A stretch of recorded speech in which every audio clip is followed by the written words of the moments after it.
कृष्णाची विविध रूपं आहेत नाही का? म्हणजे अगदी माखनचोर, बाळगोपाळ, नटखट गोविंद आहे, द्वारकाधीश, योगेश्वर, सखा. तर तुला सगळ्यात कृष्णाचं कोणतं रूप भावतं? अम, मला असं वाटतं सखा. कारण की बाल गोपाल म्हणजे कृष्णाने जे माखन चोरी केली, ज्या बाळलीलांमध्ये काय होतं की पुतनावध केला, त्याच्यानंतर अनेक वेळेला अनेक घरचं लोणी खाल्लं. ते लोणी खाऊन आल्यानंतर त्याची जी मैत्रीण होती ती मैत्रीण मला कायम दिसली माझ्यात. म्हणजे बरेचदा दोन कृष्णलीलाच्या म्हणजे लहानपणचा कृष्ण जो गोकुळातला कृष्ण आहे त्याच्या आयुष्यातल्या दोन महत्त्वाच्या स्त्रिया आहेत. एक म्हणजे यशोदा आणि दुसरी राधा. राधा थोडी नंतर, पण पहिली यशोदाच. तर यशोदेपेक्षा सुद्धा यशोदेकडे ज्या तक्रारी घेऊन येतात बायका गोकुळातल्या, की आज हा माझ्या घरी आला, आज मी इकडचं नाही, मी इथे वर ठेवलं होतं तरी ह्याला दिसलं, बरं हा एकटा येत नाही, हा एवढ्या सगळ्या मुलांना घेऊन येतो, म्हणजे सगळं आमचं लोणी. तर ती जी तक्रार करणारी बाई आहे ती मला जास्त इंटरेस्टिंग वाटते. कारण की यशोदा ही एक आई आहे आणि ती म्हणते की नाही, असं काही माझा मुलगा करतच नाही, छे छे. म्हणजे आम्हाला आठवतंय मला की एक ठुमरी करायचो आम्ही, ज्याच्यामध्ये ती म्हणते की यशोदा म्हणते की नाही तुम्ही काय तक्रार घेऊन आलायत, आणि ती दांडकन दरवाजा आपटते त्या सखीसमोर. आणि त्या सखीला आश्चर्य वाटतं की ह्या आईला काय कॉन्फिडन्स आहे, म्हणजे रोज हा आमच्या घरात लोणी खातो. सो म्हणजे मला काय म्हणायचं की रोज वेगळ्या घरातली जी स्त्री येते आणि ती तक्रार तर करते, पण तरीही ती शेवटी त्याच्या प्रेमात पडते, छोट्या कृष्णाच्या, की हा किती गोड आहे. आणि हा तू तू ये लोणी चोराला असंही तिला वाटते, कारण तू जर नाही आला, समजा 2-4 दिवस आलाच नाही तर चैन नाही पडणार त्या गोपीला. सो मला असं वाटतं की मला सखा म्हणून कृष्ण जास्ती आवडेल. पण सखा थोडासा पुढचा भाग आहे. बाळलीलांमध्ये म्हणाल तर गोपी व्हायला मला आवडेल. आणि ह्या रूपांमध्ये म्हणजे प्रत्येक रूपामध्ये त्याच्या या एक वेगळी ऊर्जा आहे, वेगळ्या भावना आहेत. तर म्हणजे जर आपण असं म्हटलं की कालियामर्दन किंवा गीतोपदेश करणारा कृष्ण, तर ह्याच्यामध्ये याच्यावर नृत्य बसवताना किंवा याच्यावर ह्याचं सादरीकरण करताना तुझ्या भावविश्वात तू काय प्रक्रिया घडतात, तू ते कसं करतेस? त्या ऊर्जा, त्या बदलणाऱ्या भावना, त्या कशा प्रतीत होतात? मला असं वाटतं की कोरिओग्राफी वगैरे हे तर खूप नंतर आलं माझ्या आयुष्यामध्ये. मी जेव्हा भरतनाट्यम शिकत होते तेव्हा मला माझ्या पहिल्या गुरु पूनमताई, त्यांनी मला कृष्ण केलं होतं. आणि कृष्ण केलं होतं म्हणजे मला असं वाटतं की मी जेव्हा तिच्या घरी जायचे क्लासला, तर मला आठवतं की मी तिच्या मांडीवर बसायचे. पूनमताई आज तू काय शिकवणार आहेस असं म्हणून तिच्या मांडीवर बसायचे.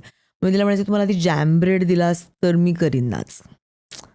आता हा जो काही माझ्यातला डॅम्बिसपणा होता किंवा डांबरटपणा होता, कदाचित तिला असं वाटलं असेल की हिला आपण कृष्ण कास्ट केलं पाहिजे, की ही कृष्ण करू शकेल.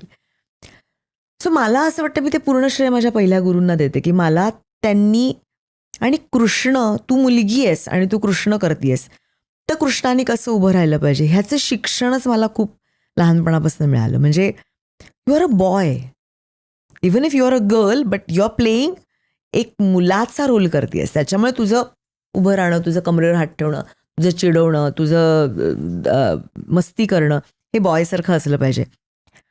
तर तिथेच माझी मैत्री झाली कृष्णाशी, असं मला वाटतं. की इतका तो आवडायला लागला मला, इतका तो आवडायला. एकतर तुम्ही कृष्ण नृत्यामध्ये कृष्ण आणि आजूबाजूला सगळ्या गोपी, त्यामुळे कृष्ण हा मध्यवर्ती भूमिका असते. त्यामुळे तुम्ही कृष्ण केल्यानंतर मला माझ्यात जे आहे ना, की मला आत्ता वाटलं हिची वेणी खेचावी तर मी खेचू शकते. मला आत्ता वाटलं की हिला विळखा घालावा मी घालू शकते. मला आत्ता वाटलं की नाही आता बसून रडावं तर मी रडू शकते. हा जो उपज अंग कृष्णामध्ये मुळातच आहे, ते मला खूप लहानपणीच करायला मिळालं. आणि मी अनेक रूपं पाहिलीत कृष्णाची. म्हणजे माझी संपलेलीच नाही आहेत अजूनही. मी नृत्य करताना मला इतक्या वेगळ्या स्वरूपात दिसतो. म्हणजे मला उखळीच्या मागे त्याला बांधून ठेवलेला कृष्णात अनेक वेळेला वेगळा वेगळा दिसलेला आहे, की कधी तो वाकून बघेल, कधी तो उखळीच्या वरनं बघेल, कधी तो बांधला गेला तरी गोपीच्या पायात पाय घालेल, कधी उखळी सकट उड्या मारेल. असा अनेक प्रकारे मला दिसलाय. आणि ऊर्जा म्हणशील ना, तर ऊर्जा ही काय असते म्हणजे मुळात शास्त्रीय नृत्य तुम्हाला एक वेगळ्या प्रकारची ऊर्जा देत असते. शास्त्रीय नृत्य तुम्हाला एक शास्त्राबरोबर तुम्हाला एक अफलातून बॉडी लँग्वेज देत असते. आणि ती ती शरीरबोली इतकी सुंदर आहे की ती शरीरबोली जशी तुमच्या अंगात मुरत जाते, ठेहरत जाते. तर ती म्हणजे आधी जर मी समजा राधेचा पदर पकडताना समजा मी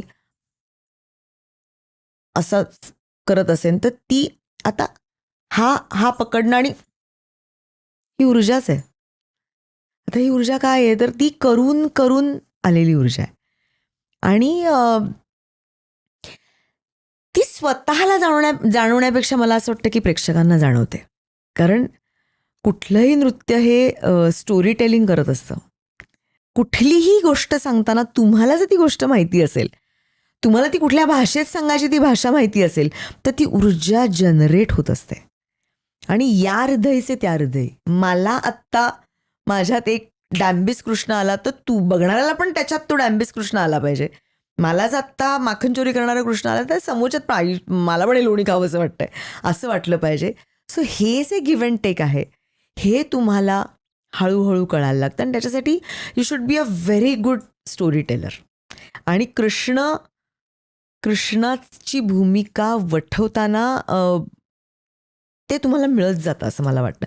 पण मी नेहमी सांगते की मी आत्तापर्यंत हे पाळत आली आहे की प्रत्येक क्षण मी जगली आहे. म्हणजे मला खोटा क्षणच आठवत नाही ऑन स्टेज. म्हणजे मला असं प्रिटेंड केलेला क्षणच आठवत नाही खरंच. म्हणजे यात अजिबात मोठेपणा नाही किंवा काहीतरी असं वेगळंच की मी तीच होऊन जाते वगैरे असं मला काहीच म्हणायचं नाही. पण ज्या वेळेला मला जे वाटतं तेच प्रतीत होतं, ही परमेश्वराची कृपा आहे. म्हणजे मला आत्ता असं वाटतं की बोलू नकोस माझ्याशी, तर मला मनातनं असं वाटतं की मी राधेला म्हणतोय की बोलू नकोस माझ्याशी, आणि मी काहीतरी असं नाही होत माझ्याच्याने. म्हणजे जरी वेगळं गाणं चाललेलं असेल, म्हणजे समजा कृष्ण राधेचं वर्णन करतोय की तू किती सुंदर दिसतीयस, तुझे केस घुंगराले किती छान आहेत, तुझे डोळे किती छान आहेत. आणि हे वर्णन करता करता मला असं वाटलं की पण मी त्या दिवशी रस्त्यातनं जात होतो, तुझ्याकडे बघत होतो आणि तू माझ्याकडे बघितलं नाहीस, असं माझ्या मनात समजा विचार आला. मी वर्णन करतेय राधेचं की तू किती सुंदर आहेस, आणि बोलू नकोस माझ्याशी जर मनात आलं तर माझ्या चेहऱ्यावर ते येतं. I will explain it later if somebody. पण माझ्यामध्ये तुमच्या मनाची अवस्था नर्तकाची फार महत्त्वाची आहे. नर्तक ज्या मनातनं जो विचार करतो, म्हणजे मी आत्ता कृष्णाची भूमिका करते, तर कृष्ण कसा विचार करेल असा परकाया प्रवेश नर्तकाने करावा लागतो. आणि तो परकाया प्रवेश करणं फार महत्त्वाचं आहे. आणि त्यांनीच ती ऊर्जा निर्माण होते. आणि त्या ऊर्जेचा अनुभव मी खूप वेळा घेतलाय स्वतः. आणि म्हणून तो कदाचित दुसऱ्यांना देऊ शकतो आपण, असं मला वाटतं. ही क्लिप शेवटपर्यंत बघितल्याबद्दल खूप खूप धन्यवाद. संपूर्ण एपिसोड बघण्यासाठी खाली दिलेल्या लिंकवर क्लिक करा आणि सर्व काही चॅनलला सबस्क्राईब करायला विसरू नका.